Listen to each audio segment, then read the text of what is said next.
Elon Musk and his AI company, XAI, made a major announcement. They officially open-sourced Grok 2.5, one of their most advanced language models to date. But what does that mean? Why is it important?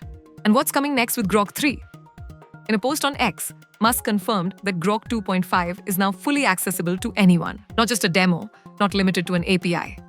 The full model, including its source code and architecture, has been released on platforms like Hugging Face. This is a rare level of openness in today's competitive AI landscape.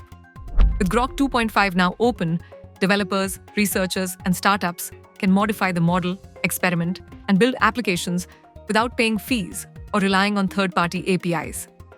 It's a direct challenge to the closed systems of OpenAI, Google, and Meta. But there's a catch.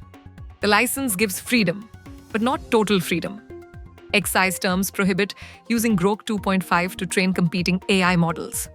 In other words, you can build with it, study it, deploy it in production, but you cannot use it as the foundation for a rival AI company. This release fits a pattern. Earlier in 2025, XAI open-sourced Grok 1 right after Grok 2 launched.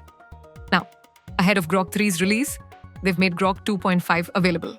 And Elon Musk says Grok 3 will also be open source in about 6 months. This approach builds trust with the open source community and bets on speed, innovation, and transparency. While big tech companies are locking down their AI, Musk and XAI are saying, let the world build with it. Whether you're a student, a solo developer, or a full AI lab, you now have access to one of the most powerful open models available. So what's next? We wait for Grok 3, which Musk says will take AI reasoning to the next level.